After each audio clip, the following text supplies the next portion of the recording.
اور یہ مخالفین مجلس یہ تو اس دلہن سے بھی بدتر ہے جو اپنی شادی سے پہلے مہندی لگا کر بیٹھتی ہے کہ میرے مہندی سوکھ جائے.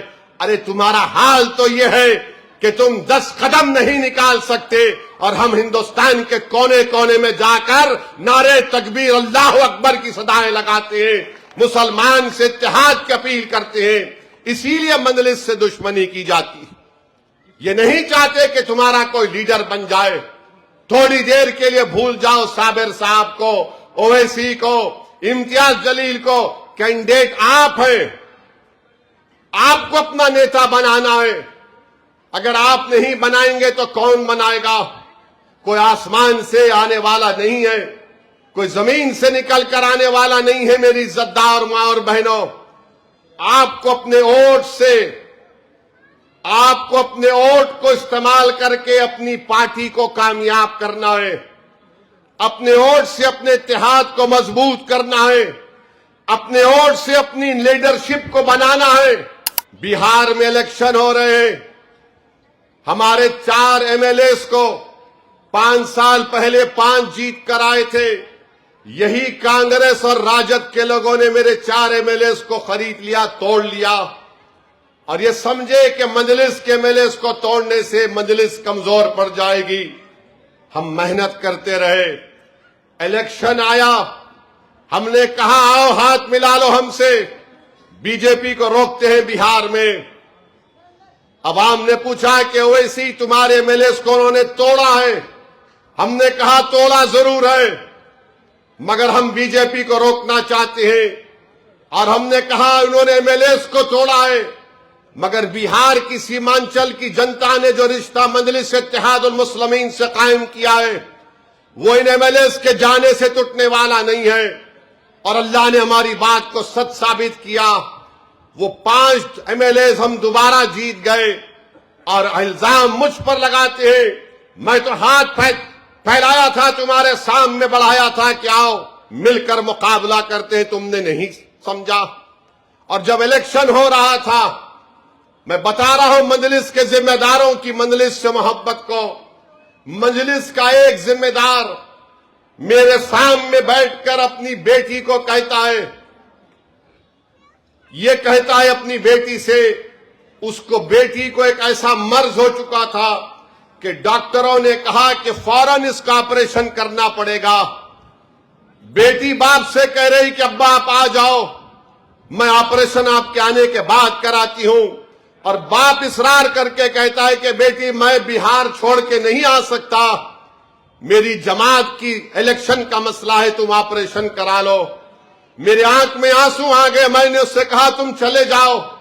اس شخص نے کہا کہ نہیں صاحب, میں آپ کو چھوڑ کر اور پارٹی کے اس نازک وقت میں جا نہیں سکتا, میری موجودگی سے میری پارٹی کا فائدہ ہوگا. میں نے کہا تمہاری بیٹی کا آپریشن ہے. اس نے کہا اس کے لیے اللہ ہے, ہم اللہ سے دعا کریں گے, آپ بھی کریے. اس بچی کا آپریشن ہوا, کامیاب ہوا. میں اس کے لیے جیتا ہوں, ان جماعت کے ذمہ داروں کے لیے جیتا ہوں جو اپنی اولاد کی فکر کیے بغیر حیدرآباد سے 1400 کلومیٹر دور ایک مقام پر ٹھہر کر یہ کہہ رہا ہے کہ مجلس کو کامیاب کرنا ہے. ظالموں, تم ہمارے جذبے کو نہیں جانتے. جس دن تم جان جاؤ گے نا, تم شرمندگی کے سمندر میں ڈوب جاؤ گے. جس نے ہماری شریعت کو ہم سے چھیننے کی کوشش کی, اس بی جے پی نے گجرات میں سول کوڈ کو نافذ کر کے ہماری شریعت پر عمل کرنے سے ہم کو روک رہی ہے. ہم نکاح کرتے ہیں, اس طریقے کو ختم کرنا چاہتی ہے. ہم طلاق دیتے ہیں تو جو قرآن اور سنت میں ہے, بی جے پی چاہتی ہے کہ اس سے ہم کو دور کر دیا جائے. اگر ہم اپنی اولاد کو جائیداد میں حصہ دیتے ہیں تو قرآن اور سنت کے مطابق دیتے ہیں, جس کا اجازت بھارت کے سنویدھان نے ہم کو دیا. 26 تاریخ کے دن آپ جب ووٹ ڈالنے جائیں گے, اسد الدین اویسی آپ سے اپیل کر رہا ہے کہ خدا کے لیے جب ووٹ ڈالنے جائیں گے دماغ میں اس بات کو ذہن نشین کر لو کہ جس بی جے پی نے سول کوڈ نافذ کر کے ہماری شریعت کو ہم سے چھیننے کی کوشش کر رہی ہے. تمہارا ووٹ بی جے پی کے خلاف گرنا چاہیے اور وہ ووٹ کا حقدار آپ کی جماعت مجلس اتحاد المسلمین ہے. اور میں کہنا چاہ رہا ہوں گجرات کے بی جے پی کے ذمہ داروں کو, آر ایس ایس کے ذمہ داروں کو, آپ نے اس طرح کا قانون صرف اس لیے بنایا کہ مسلمانوں کو ان کے مذہب سے دور کر دیا جائے. مسلمان گناہگار ہو سکتا ہے, مسلمان سب سے گندا بھی ہو سکتا ہے, مگر خدا کی قسم مسلمان اتنا خراب نہیں ہو سکتا کہ وہ اپنا رشتہ قرآن اور سنت سے توڑ لے. تمہاری یہ کوشش ناکام ثابت ہوگی انشاءاللہ تعالی. ہم عدالت میں جائیں گے, اس کو چیلنج کریں گے.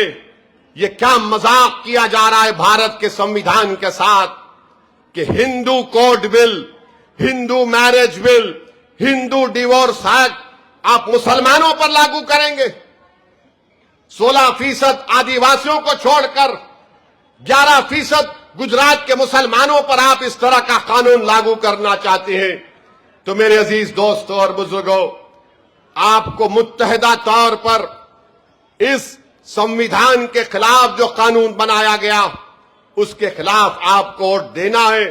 پہلگام کا وہ دردناک واقعہ ہوا تھا کہ پاکستان سے آئے ہوئے دہشت گردوں نے پہلگام میں ہمارے بھارت کے 21 لوگوں کو سر پر گولی مار کر ان کی جان لے لی, اس لیے کہ ان کا نام مسلمان نہیں تھا. آج ہم ان کو بھی یاد کرتے ہیں اور مرنے والے پریواروں کو بھی یاد کرتے ہیں, اور ہم اللہ سے دعا کرتے ہیں کہ اللہ ان پریواروں کو صبر دے.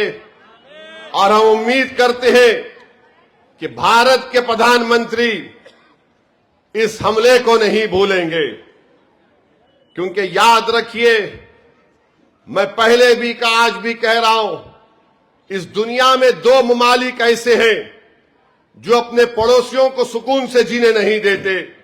ایک پاکستان اور دوسرا پاکستان کا چھوٹا بھائی اسرائیل. یہ کسی کو سکون سے جینے نہیں دیتے, یہ ہر پڑوسی پر تنگ کرتے رہتی ہیں. اور ہم نے دیکھ لیا کہ پہلگام میں وہ ٹیررسٹ آئے تھے, کہاں سے آئے تھے دنیا جانتی ہے. وہ لشکر طیبہ کے ٹرین, وہ ریزسٹنس فرنٹ کے لوگ تھے. اور ہمارے ملک کے جو ذمہ دار ہیں ان کی بھی ذمہ داری ہے کہ وہ جڑ اور پیڑ سے پاکستان میں موجود اس ٹیررزم کا خاتمہ کریں. میں نے پہلے بھی کہا اور آج بھی کہہ رہا ہوں, اگر ٹرمپ وینیزویلا میں گھس کر موڈیرو کو اٹھا کر لے کر جا سکتا ہے تو ہمارے پردھان منتری, جس کا دعویٰ بی جے پی کے لوگ کہتے ہیں کہ ان کا 56 انچ کا سینہ ہے, اگر واقعی میں 56 انچ کا سینہ ہے تو پاکستان میں گھس کر وہ حافظ سعید اور جتنے وہ تمام شیطان بیٹھے ان کو اٹھا کر لاؤ بھارت میں, ہماری جیل میں مہمان بناؤ اور یہاں پر ان سے انصاف کیا جائے گا. تب تک دہشت گردی نہیں رکے گی. پاکستان ہمیشہ تنگ کرتا تھا اور تنگ کرتا رہے گا بھارت کو. اور جو آپریشن سندور ہوا اس کے بعد مجلس نے جو رول ادا کیا, تو جو لوگ مجلس کی دیش بھکتی کو نہیں جانتے تھے مجھ سے آ کر کہا کہ اویسی صاحب یہ تمہارا نیا رخ ہم دیکھ رہے ہیں.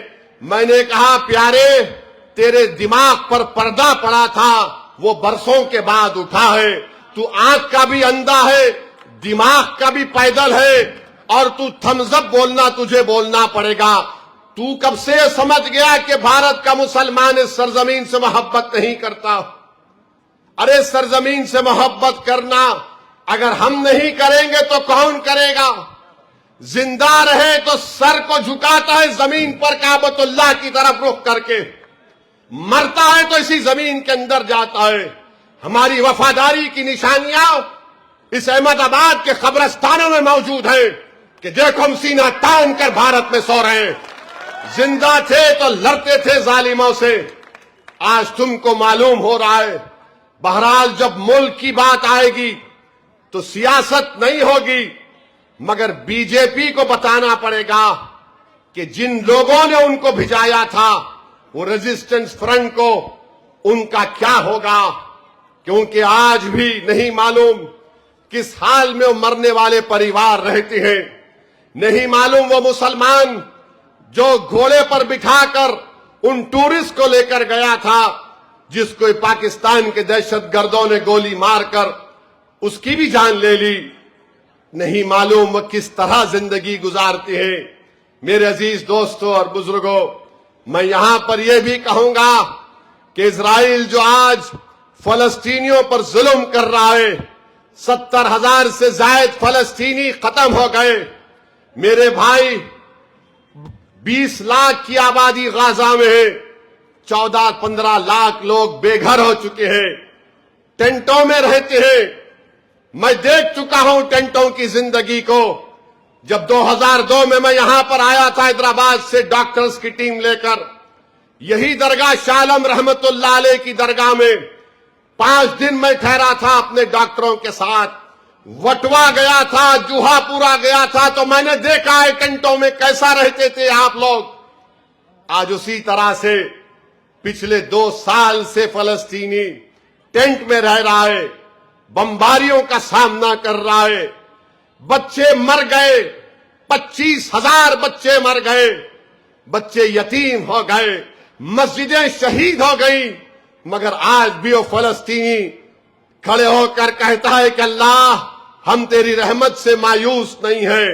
میرے عزیز دوستوں اور بزرگوں، حوصلہ حاصل کرو ان لوگوں سے جنہوں نے اپنا سب کچھ کھو دیا، مگر آج بھی کہہ رہے کہ لا تقنطوا من رحمت اللہ، کہ ہم اللہ کی رحمت سے مایوس نہیں ہیں۔ مسلمانوں، اپنے رشتے کو اللہ سے مضبوط کرو، دنیا کی کوئی طاقت ہم کو سرنگو نہیں کر سکے گی۔ جس دن ہم اپنے رشتے کو اللہ سے مضبوط کر دیں گے، جس دن ہم اپنے غلامی کے رشتے کو محمد صلی اللہ علیہ وسلم سے مضبوط کر لیں گے، کوئی ہم کو نیچا نہیں دکھا سکے گا۔ آج میں آپ سے اپیل کر رہا ہوں، ان فلسطینیوں کے لیے بھی دعا کریں۔ ہم اپنی حکومت سے مطالبہ کرتے ہیں کہ مودی جی کچھ تو بولو ان کمزور فلسطینیوں کے اوپر۔ 40 دن مسجد اقصی کو ان ظالموں نے، زائنسٹوں نے بند کر کے رکھ دیا، اور ہمارا دیش کا وزیر اعظم کچھ نہیں بولتا ہے۔ یہ آخر اتنا رشتہ کیا ہے آپ کا نیتن یاہو کا کہ آپ نیتن یاہو بلایا چلے گئے، اس نے آپ کو انعام دے دیا۔ آج تک اسرائیل نے کسی کو کوئی انعام نہیں دیا۔ نیتن یاہو جانتا تھا کہ مودی کو خوش کرنا ہے تو کچھ پنا دو گلے میں، وہیں کا وہیں ایوارڈ بنائے، ان کو پنا دیا، یہ خوش، ہم کو پنا دیے، ہم کو ایوارڈ دے دیے۔ کون سا ایوارڈ دیے؟ وہ نیتن یاہو جہنم کا کتا ہے جس نے 75,000 فلسطینیوں کو ختم کیا ہے۔ اور نیتن یاہو انشاءاللہ تعالی تو یاد رکھ لے، تو ترسے گا موت کو، موت تیرے پاس نہیں آئے گی، اللہ تجھے عبرت بنائے گا انشاءاللہ تعالی۔ میرے عزیز دوستوں اور بزرگوں، میں آپ سے اپیل کر رہا ہوں کہ اپنے حوصلے کو اور ہمت کو برقرار رکھیے۔ ڈرنے اور گھبرانے کی ہم کو ضرورت نہیں ہے۔ الزام لگتے ہیں اور لگتے رہیں گے، جمہوریت ہے، مگر مجلس کا کام یہ ہے کہ ہم عوام کی خدمت کرتے رہے۔ میری آپ سے اپیل ہے کہ آپ نے برسوں کانگریس پارٹی کو ووٹ دیا، 65 سال 70 سال آپ نے کانگریس کو ووٹ دیا۔